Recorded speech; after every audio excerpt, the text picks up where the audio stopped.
Well, and that brings up a question for me. We have quite a large contingent of people who are doing urotherapy as well. And one of their questions is, well, can I do urotherapy at the same time that I'm doing a parasite cleanse? And at that point, I usually go, I don't know. You'd have to read through all the various volumes and everything like that. Some people say sure, other people say no. So Well, I don't know. What do you think? I tell you where we stand on this issue. This is an excellent question. I always make a point that you should never mix our remedy with any other remedy, especially allopathic remedies. Allopathics and herbals don't go together very well. Okay, so forget allopathic remedies. Any other herbal remedies that may interfere with the pH of the ingredients to which our remedy is geared to work in is going to compromise the utility or the advantage of our remedy. So I always say to my clients, doctors, and patients, please take your time and cleanse the body of the patient from anything else that they have been taking, so that when they take our remedy, they take nothing else with it. And if they do, it will be on your advice, hopefully that you know what you're advising for and how. But our concern is the mixing of 2 or 3 different, where you have factors A, B, and C, and then you have an outcome. You don't know if the outcome is due to A or B or C. But we can handle the patient's case and recovery issues if you know what went into the system. Sure. So yeah, that makes sense. Yeah. So that's where we stand. Okay, thank you. Michael? No, that's, yeah, I mean, I think he's covered a lot of the stuff I've had. I was curious. I mean, I am impressed with all the ingredients you have in your products and your 90-day program, kind of a 3-step thing just for people out there. If they want clarification there, what is the website that they can go to research or even purchase your cleanse, your products here, Dr. Omar? The website is called parasitesting.com. Parasitesting.com. Right. And there, okay. if they click on treatment, I believe that's, or something comparable, they will get the pages on the remedy. They will get a list of ingredients. They'll get a list of research that was done on it, and everything else that you wanted to know in that once you touch into the remedies. And you can order your remedies from there, either if you're an acute or chronic case. For instance, patients that have been living in northern India, for instance, are very susceptible to blastocystis infections. Blastocystis strains, there are 4 serological strains of blastocystis that are in existence that we know of. And they vary in pathogenicity. The most pathogenic is the ones that come from northern India and adjoining provinces. And those are the ones that the patients have to stay on the remedy for more than 5 months, sometimes up to 1 year. Wow. Yeah. And my son takes those remedies. He has no infection of any kind, just because he calls it's a feel-good remedy. Just to feel good. So kind of does it like preventative then. He takes it just for preventative purposes? Preventative, yeah. Yeah.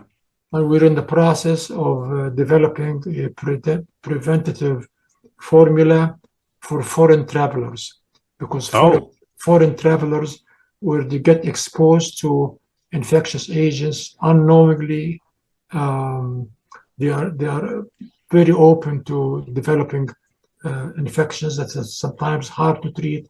Depends where you have been. I like that. I like that. That'd be great. Yeah, for travelers to just have that handy on you and take. I think that's a great idea. That would be very convenient. Yeah, yeah. Well, I think. This is Go ahead, Dr. Val. Yeah. This is something that I think people need to pay a heck of a lot more attention to. Like a lot of people like to go to Costa Rica. And I have one patient who was doing pretty good until she went there for a vacation, and she came back, and it was like we had to start at ground zero again.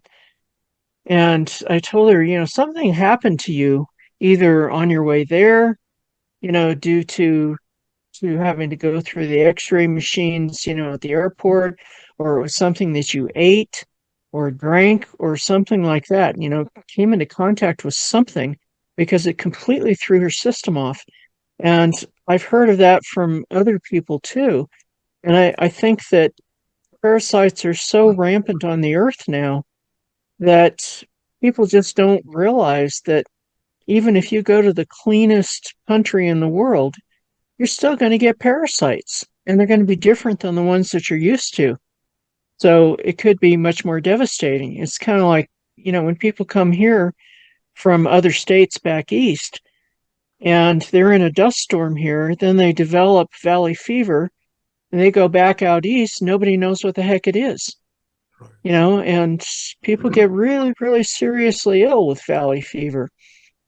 And, even people that have lived here for a while. But I think years ago, when I was doing home health nursing, I remember they were talking about how if you've been in the Southwest for 1 year, you have had valley fever. And most people don't get it disseminated throughout their body, but I've had to take care of people that did, and they're on a whole bunch of different IVs for a long time. And it's not fun. So I think if we all pay a little bit more attention to this whole issue of parasites, it's not just worms. Yeah, people can get worms too, but it's these protozoa, like you said, Dr. Omar. Those things are so insidious and so devastating to a person's health that I don't know what we're going to have to do. Yeah, maybe this show will help. Maybe we can get people to pay a little bit of attention now. Every little helps. And I wanted to mention that we've done a lot of studies, cross sectional studies in the United States and in Mexico, and we know that the rate or the prevalence of protozoan parasite infections in the United States is the same as in Mexico. There's no there is no difference. Wow. Holy cow. That's huge. If you that is huge. People need to hear that. And I'm using Mexico as an example of Latin America. So, and then we've done comparison in the literature. I have over 300 publications on parasite infections. We've done comparisons with other countries elsewhere in South America. And we are not much different. It's just one big global village, period. Yeah. With the labor movement back and forth, with visitations and tourism, there's no borders. I mean, parasites do not have borders. Yeah, and that's people true. Are, especially when they're into the nature movement now. We're always talking about going outside, standing out, barefoot under a tree or whatever. And, most people know, well, you don't do that in Mexico because you might get hookworm. Well, that could happen here too. Dogs get hookworm all the time. and they get it up through their feet. So that's another class I'd like to discuss. Disgust, yes, they are disgusting. Is the helminths, otherwise known as worms, that people are getting as well. Like the one patient that I told you about that died from internal hemorrhaging. She had been very much gardening, total nature child.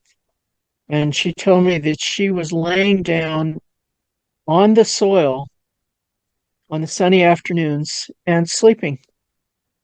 And I was horrified. I was like, there's a reason that people invented beds and put them up off the floor. It has to do with parasites, with things that can get in there, especially if you're asleep. You wouldn't notice if something got in your ears or whatever, bored through your skin. And, this is something that I think more people are showing up with worms as well. Have you seen that, or is that just my idea? I see that all the time. Actually, I had a recent case of a woman who I never met that developed pinworm infections. And her only exposure was sitting on the beach in Costa Rica. You mentioned Costa Rica, sitting on the beach, bare bottom. Yeah. So it went through the skin of her bare bottom, the infection. Well, kids used to get pinworm all the time. That was pretty common. I've known about ivermectin my entire career because we used to give it to toddlers all the time. Yeah. Because they were sitting on the ground and they got pinworm. Yeah. And so that was common, and now you don't ever hear anybody talking about it. And I know it's not less common. Yeah. It is just not a favorite subject matter for conversation over a dinner. Kind of destroys the appetite a little bit. Yeah. Yeah. I'm known for those uncomfortable conversations with people, It's a hazard of starting out as an RN. You talk about everything at the dinner table, you don't care. And you turn around and you hear a strange noise and people are going, Yeah. Well, this is a conversation I think more and more people need to have. yeah. Like I said, because they said, Dr. Omar's, brought it, especially American doctors, they don't test. It's never comes into conversation. You go in to get treated, or you're having some ailments or symptoms. You don't know what they are. And the parasite thing never gets brought up unless you go to, a homeopath or something. But if you go to an allopathic doctor, it's never in the conversation. Right. That brings up another question. There's an awful lot of men getting prostate problems now, and their PSAs are elevated. How much of that do you think is actually due to parasites, Dr. Omar? We have not researched that. We know about cancer in women, especially even breast cancer, that our remedy has treated successfully. We know that.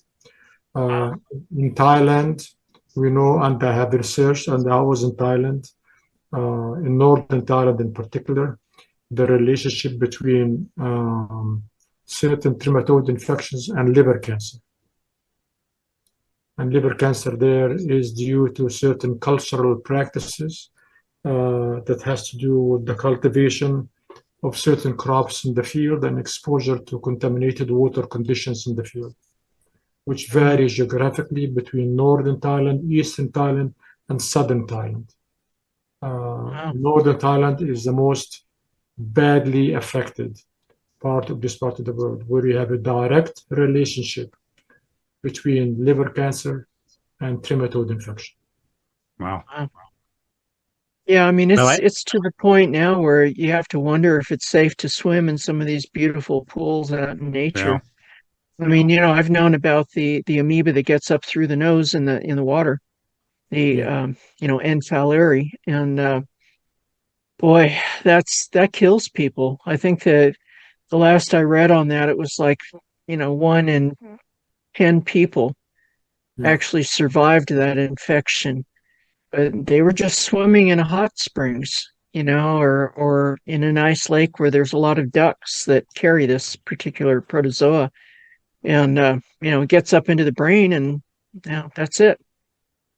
So actually, generically speaking, and that applies to any parasite that can infect the human body in any parts of the organ system intensely. If you have many parasites infecting, let's say, a liver or a spleen or spine or whatever, in large numbers, they're going to cause enough degradation of normal host tissue. And the body, as a natural response, would attempt to regenerate, compensate, replace the damaged tissue by beginning a process of high rate of proliferation of tissue to replace the damaged ones. Sometimes, on occasions, and especially in the liver, where the number of chromosomes in the liver and the division rate is much higher than anywhere else in the body, the body forgets how to stop the process of regeneration of new tissue. The proliferation of new tissue for compensation for parasite damage does not stop. It keeps going, and the tissue becomes metastatic. That's how cancer develops, when the parasite destroys tissues and that the body is trying to replace by new tissue by proliferating at a very high rate. That's the link. Interesting. That's the link. I wonder if that's what's happening with men with the prostate issue. I was thinking, I wouldn't be surprised. I wanted to ask, in that relation with your work, with parasites causing cancer and all, what percentage would you say parasites and someone developing cancer that there's a relationship with parasites? Is it like 100% all the time, 90%, 80%? How? No, not even 50%. Not even 50? Okay. Not all cancer issues are related to parasite infections. Okay. But in those that are related, then being tested for parasites, especially if you have obnoxious symptoms, being tested for parasites and then being treated for a possible parasite infection is a kind of a cancer preventive measure in the cases where there's a direct relationship between parasites and cancer. Okay. What we're doing at Global Healing Institute is we're taking 25 years of research and we're putting it into a simple approach to teach people.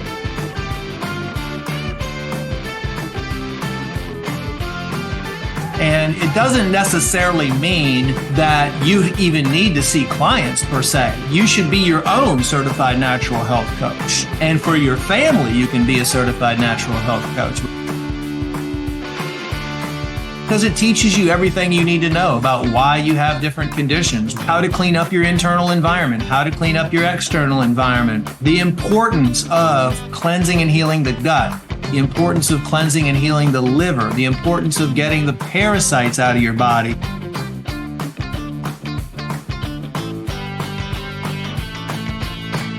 We're here to teach what good health means in our lives, creating a learning platform that motivates and inspires you to continue to learn the things that you're passionate about, ultimately so you can be the best coach for your client.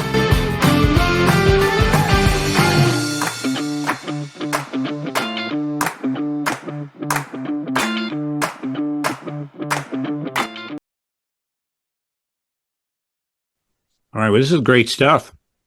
Yeah. I think people. Yeah, it's you kind of have to pause and go, whoo, boy. Yeah. And think on this. I mean, I think people need to digest this and really, think about it and take it in seriously.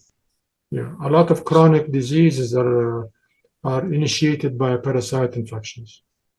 Do you think parasites have more effect with chronic disease versus cancer? I mentioned to you earlier the list of non-intestinal symptoms mostly GI symptoms for the protozoa. Parasite. And of these, I mentioned fatigue, skin rash, brain fog, lymph blockage, allergies, nausea, muscle pain, joint pain. I mean, a lot of rheumatoid arthritis, there is something that's known as infectious arthritis due to presence of blastocystis in joints, in knees and elbows. That will cause, in some cases, not in every case, but in some cases that have been researched, will produce what we know as infectious arthritis. You Yeah, and cannot that's bad because it eats the tissues pretty quickly. Yeah. Boy, I'll tell you, we're going to have to do a class, I think, at some point and guide people through doing these protocols. And if you're up for it, Dr. Omar, I'll put a class together where we can go more in depth on how to do all this stuff and maybe have everybody sign up to take the protocol and see how we do as a group. I mean, it is the season to do it. We're in spring now. So, personally, I like to do a parasite cleanse twice a year, but I haven't been doing a 90-day one. So, I think this would be good to do. Plus, it's difficult for people to do it when it's cold, because you get chills and, you just don't feel good. You don't feel good anyway with the parasite die-off, even with Candida.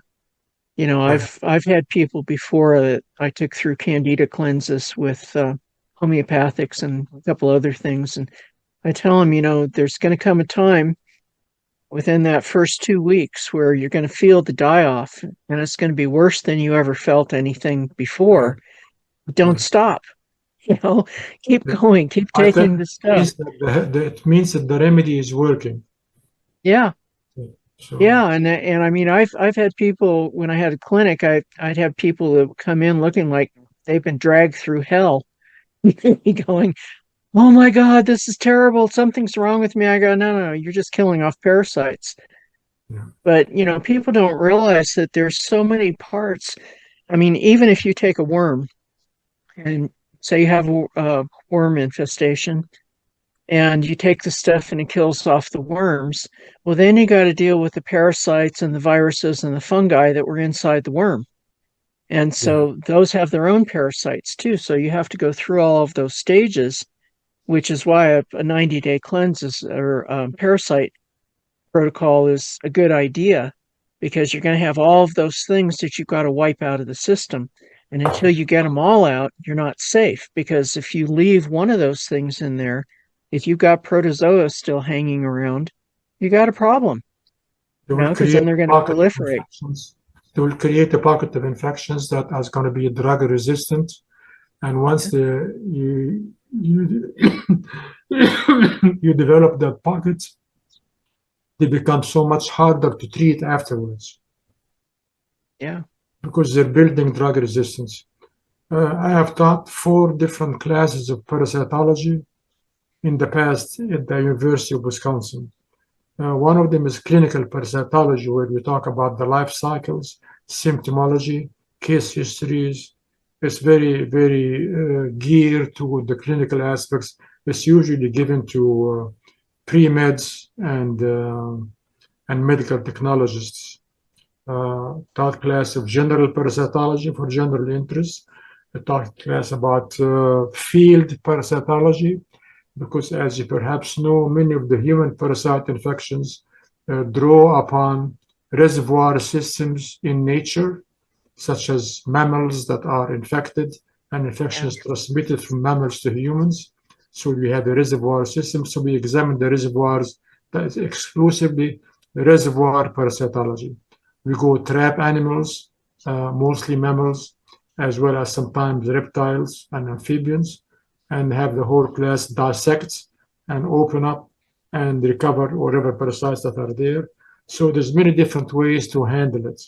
So I don't know what you have in mind when you say you want to develop a class. You mean an online class or like a university class, or what? Yeah, and an online type of class where people who really want to do a parasite protocol that's effective and, want to, be able to do it preventatively as well, where you can just, have them all in one spot that would allow them to help each other as they go through the particular protocol that you have, so that they could start to understand, first of all, how widespread it is. And then secondly, also, how do you get through one of these things? It sounds horrendous to most people, 90 days. Oh my God, Yeah. But the thing is that when those things start coming out and people start feeling better, once they get through the die-off of all the different things that are in those parasites, then and clear those products out of their system, they'll feel like $1,000,000. They'll have their energy back, and their brains will be clear, and they'll have such a better feeling within their body Yeah. that I think it's really worth doing it. So I'm going to approach that and see if the people on our chats are interested in signing up for something like that. And Let me tell you something we'll that will see. help you. Tell you something that will help you promote this approach. We've examined thousands of patient samples for parasites. We found out that cross-sectional studies in North America shows that 1 of every 3 person is definitely have clinically diagnosed parasite specimens that come our way, and we diagnose the parasite.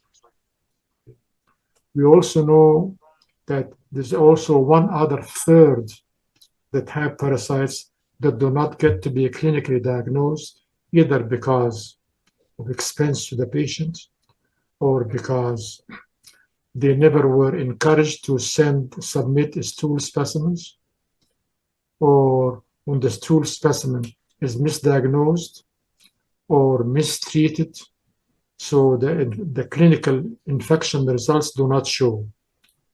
So for every person that's infected, there's another person that has infections that have not been detected. Being infected and being detected is not the same thing. So there's 2 of every 3 people in North America that have parasite infections. And when I used to lecture in large crowds, I used to tell a funny thing to everyone. I tell them, listen, don't think you're just safe. You look to your right, say, yes, he's infected. You look to the left, there's another person who's infected, and you think you're safe. But it depends which way you look. Yeah.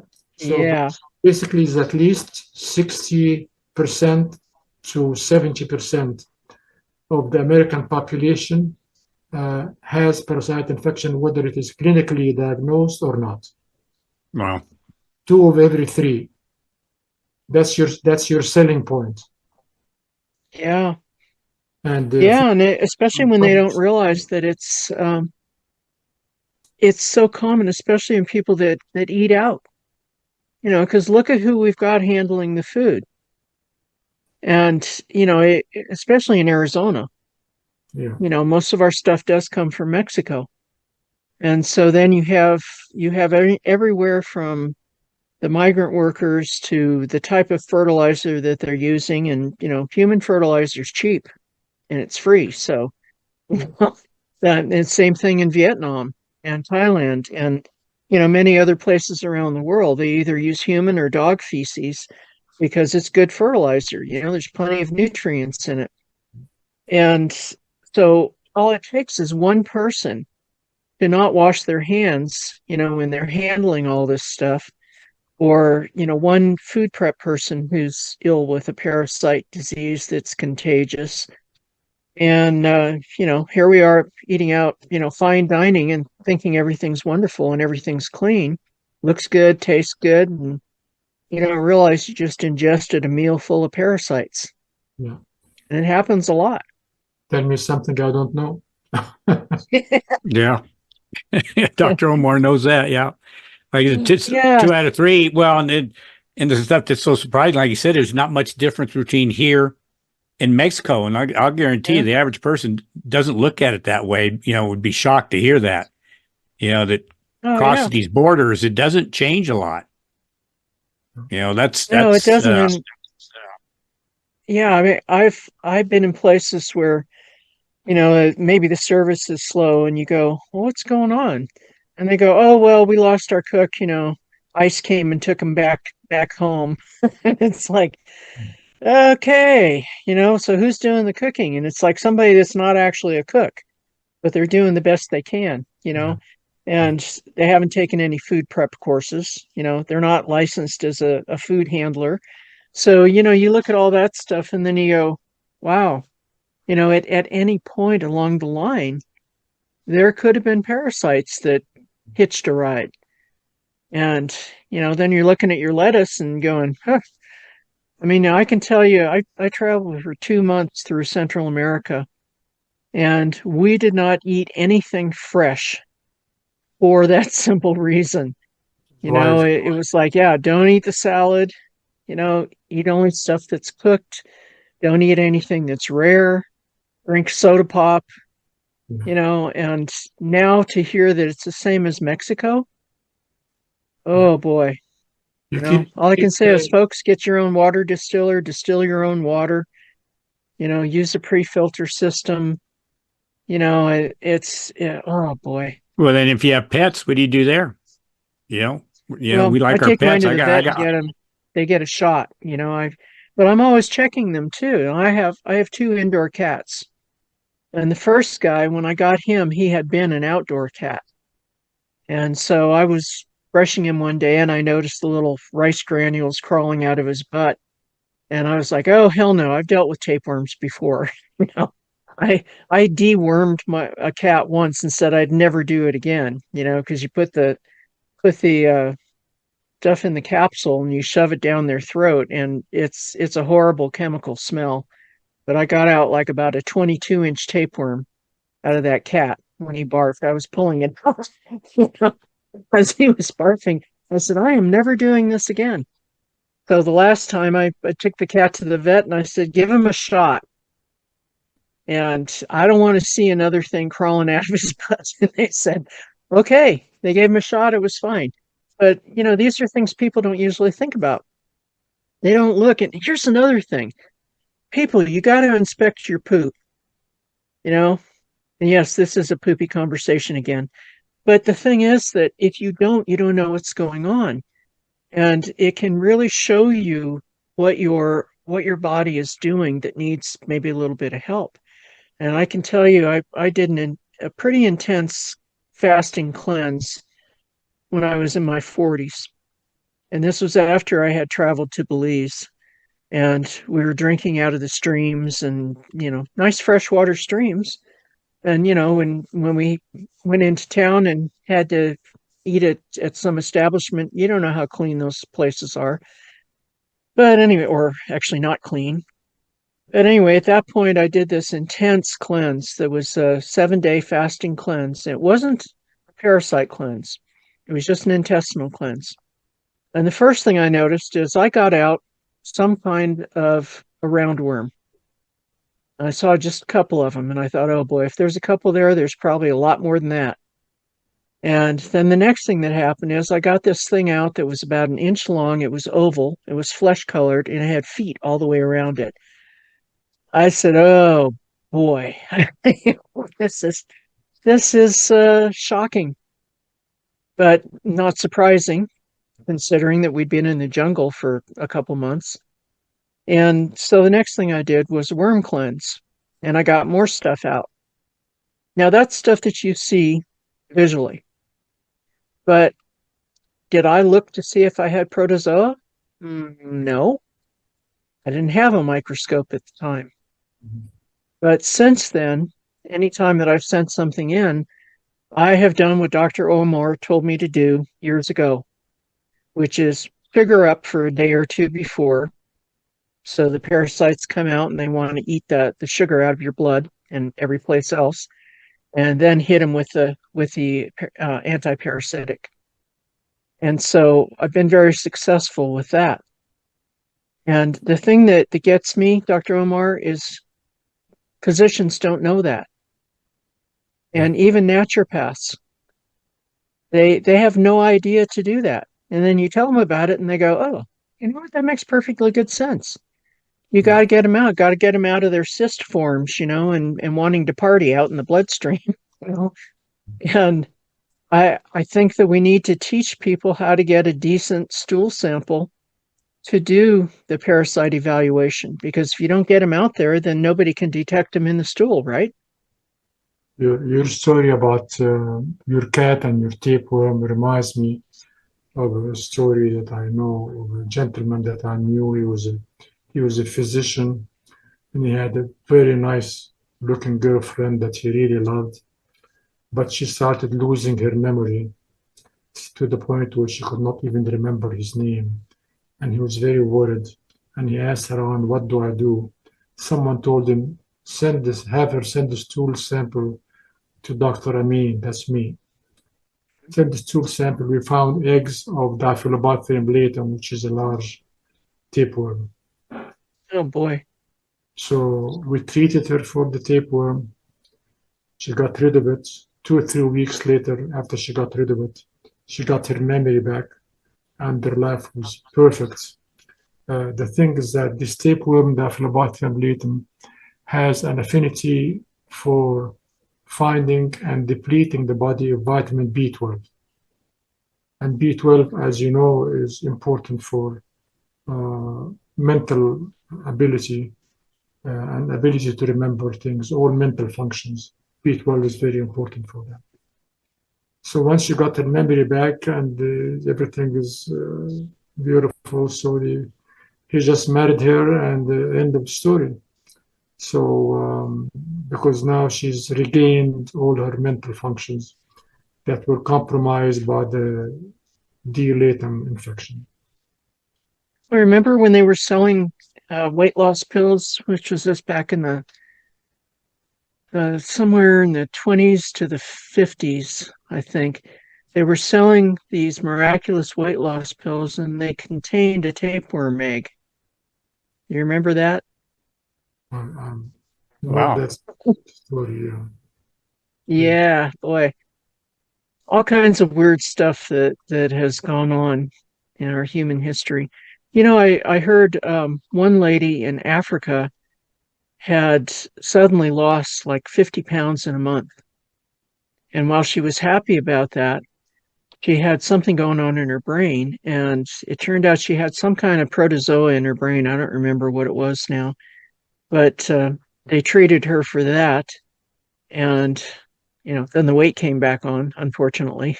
But she at least got her brain back. So it just goes to show, some of these weird things that quote unquote have no cure. It's really a parasite cure. Did you have more questions, Michael? I think I've got all mine pretty much answered. Dr. Omar's gone over them very extensively. I think we got some great information here. Yeah, I think this is going to be really helpful. Dr. Omar, was there anything else that you wanted to add? No, just keep up the good work and keep smiling. The world will smile back at you. Yeah, good point. Yeah, especially nowadays, it's very important for people to remember to smile at other people.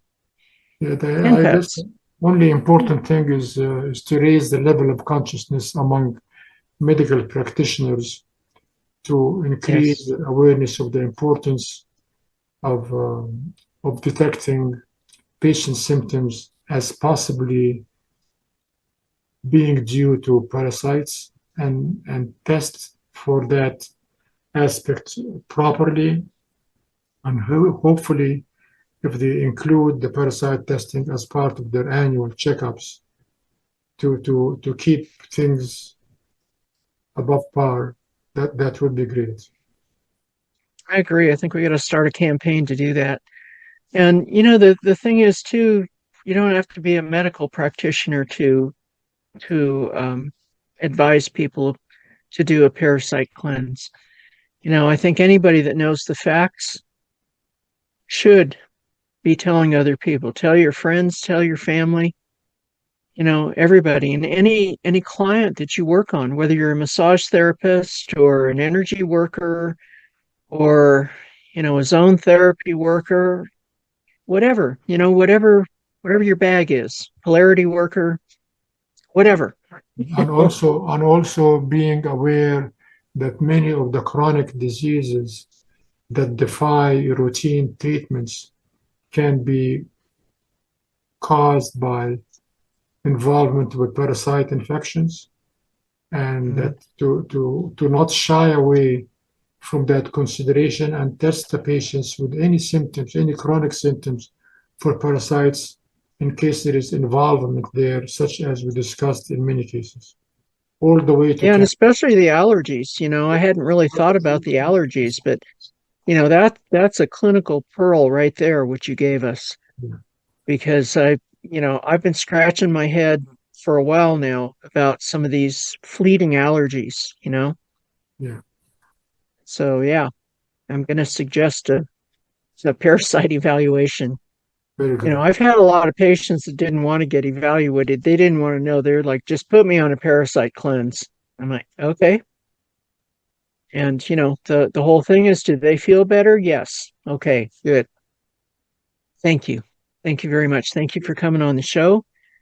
And I bet we'll have a whole lot of more questions for you at some point. We're probably going to get a flood of people after they see this that are going to be asking me all kinds of questions. So might have to have you on to have a Q&A session. That's fine with me. No problem. Cool. Great. Thank you so much. You're very welcome. Thank you, Dr. Omar. Yep.